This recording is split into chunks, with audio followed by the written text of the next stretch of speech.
Eh bien, bonjour les spotters et bienvenue dans notre live hebdomadaire de 15 heures.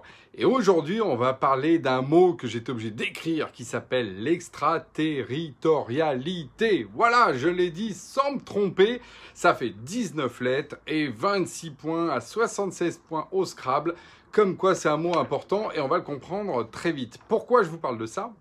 Tout simplement parce que nos amis de Scaleway et de Wimi, qu'on salue, Wimi qui est un compétiteur plutôt sur les gestions de projets collaboratifs et Scaleway, un des fleurons du cloud français, viennent d'annoncer justement une suite collaborative qui permet d'éviter les problèmes d'extraterritorialité. Alors pourquoi il faut éviter ces problèmes-là alors qu'on est dans le cloud? Je comprends pas, pourquoi est-ce qu'on a besoin de parler du territoire? Mais parce que, en fait, nos amis américains sont un peu taquins.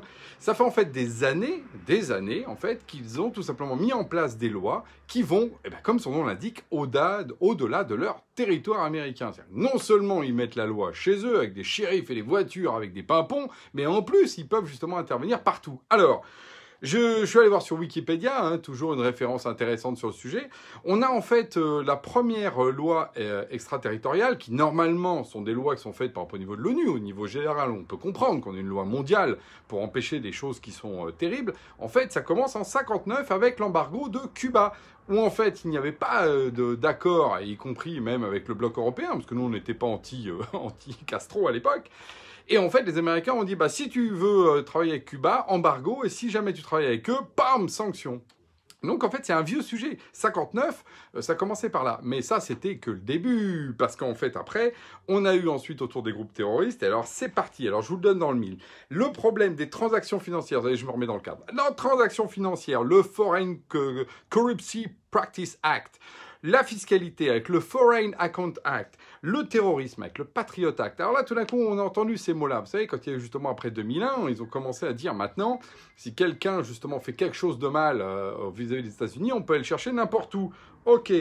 Et puis ensuite, il y a eu avec les comptables, avec la loi Sarbanes-Oxley. Alors, c'est pas que Act, pour une fois, on est un peu perdu là, mais bon, voilà, ils étaient très bien là. Act, on savait de quoi on parlait. Alors, heureusement, ils se sont rattrapés avec la surveillance généralité et le Cloud Act. Alors en fait, le Cloud Act étant en fait pas tout à fait la même chose, parce que le Cloud Act étant un acte pour clarifier des positions concernant la justice, et par ailleurs, la surveillance généralisée était déjà incluse dans le FISA. Alors le FISA qui venait du Patriot Act. Alors vous voyez, tout ça se mêle.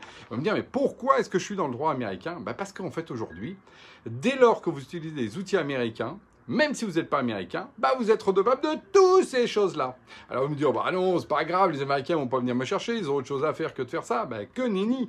En 2018, par exemple, la SOG l'a appris à son dépens pour avoir fricoté un peu en dehors du dollar dans 2-3 endroits, parce que justement, ils ont fait du commerce, ce qui est normal pour la Société Générale, qui est une boîte européenne française. Ils ont quand même eu 2,3 milliards d'amendes pour avoir joué justement en particulier, je crois, avec des choses dans des pays qui étaient totalement prohibés par les Américains. Oh, le Crédit Agricole, moi je pensais pas quand même. Allez hop, 800 millions de dollars. Alors, c'était 780, je crois. Allez voir sur Wikipédia, c'est donné dans le détail.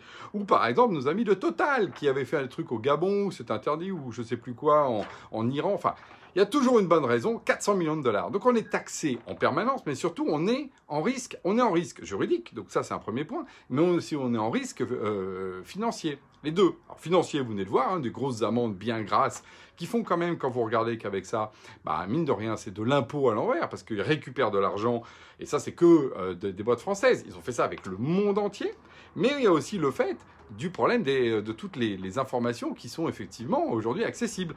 À nouveau, avec le FISA, tout ce que vous mettez dans des systèmes de cloud américains, effectivement, peut être accessible. Et donc là, tout d'un coup, on se dit, il faudrait peut-être faire attention. Or, dans le même temps, la CNIL, par exemple, vient de booter là, justement les outils américains en disant non, dans l'enseignement supérieur, suite à une saisine qui a été fait justement de la commission un petit peu des universités, non, on ne peut pas utiliser les systèmes américains parce qu'il y a un risque sur justement le droit européen, parce que justement tous ces droits extraterritoriaux mettent complètement à mal en fait ce qui est notre protection. C'est évidemment parce que du coup c'est un droit qui nous est supérieur. C'est comme si vous avez choisi d'avoir le droit français sur lequel il y a le droit européen et sur lequel il y a le droit américain. Voilà, c'est ça.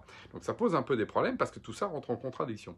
Donc nos amis justement de Wimi et de Scaleway, que je félicite, ont justement se sont mis ensemble pour faire ça. Alors On est ravis, parce que d'ailleurs, ils nous rejoignent, parce que nous, on avait déjà fait ce mouvement-là il y a un petit moment, en étant d'abord, totalement souverain à travers OVH, mais également en étant ce qu'on appelle Secnum Cloud, qui est une norme, justement, qui sécurise par l'ANSSI ces questions-là de manière très forte.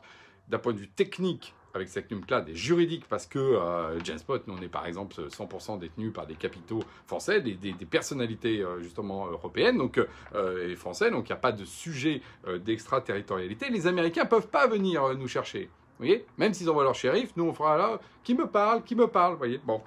Donc, ça, c'est essentiel aujourd'hui d'avoir pris ça en compte. Et il y a un grand mouvement.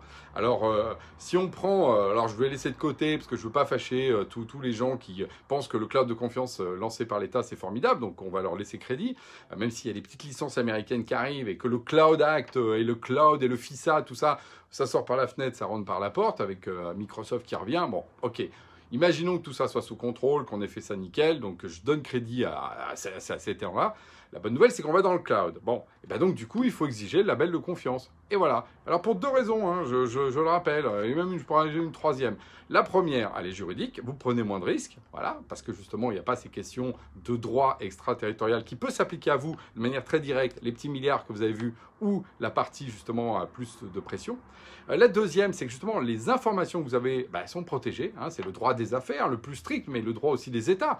Quand je vois que l'État français, des fois, met des choses dans le cloud américain, je veux dire, les gens de la NSA, ils prennent tout ça, ils regardent et ils ont des informations sur tout ce qu'on fait. Bon, c'est problématique. Et puis la troisième, elle est aussi justement à la fois culturelle et économique. C'est tout simplement cette logique un peu générale et un peu forte, moi, que je trouve plutôt intéressante, de se dire, le monde de demain, justement, post-Covid, il se relocalise, on refait les choses localement et on arrête d'échanger dans le monde entier tout le temps. Ça ne veut pas dire qu'on n'est pas pour le libre-échange, mais c'est qu'on n'est pas pour le tout-échange. Voilà, les fameuses histoires de crevettes pour sortir du numérique, ça ne sert à rien qu'on aille les pêcher ici pour les décortiquer au Japon et les ramener en boîte en Amérique du Sud, tout ça parce qu'on va gagner 10 centimes dessus.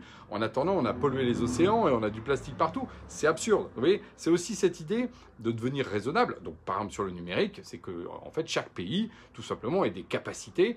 En plus, on aura du coup une dimension culturelle plus forte. Vous savez, je me bats toujours pour ça, pour la diversité écologique. Elle n'est pas que dans le règne animal, elle est aussi dans les entreprises, dans les idées qu'on fait, dans les produits. Soyons dans la diversité. Donc, voilà, bravo, on part de l'extraterritorialité, qui est finalement une logique de globalisation, pour revenir justement au territoire, pour que chacun s'exprime. Donc, effectivement, on voit bien que l'Europe est en train de se mettre en marche pour ça. Et aujourd'hui, donc avec le move de Scaleway vers ce Secnum Cloud à travers ce qu'il veut faire avec nos amis de Wimi, c'est très bien parce que nos 3 clouds sont en train d'aller vers ça. Outscale qui était le plus avancé sur Secnum Cloud, OVH qui a mis un premier pas et qui avance, et Scaleway qui là vient encore de franchir une étape. Donc voilà. Exiger le label de confiance, c'est comme le label bio, exiger justement des clouds en plein air et non pas élevés en batterie américaine. Voilà ce que je vous conseille et ce que me donnait l'occasion de cette extraterritorialité. Ah là là, je ne l'ai pas bien dit, mais j'aurais pas mes 26 points et mes 35 lettres pour ça au Scrabble, mais ça, c'est normal, je fais jamais très bon au Scrabble. Sur ce, je vous dis à la semaine prochaine.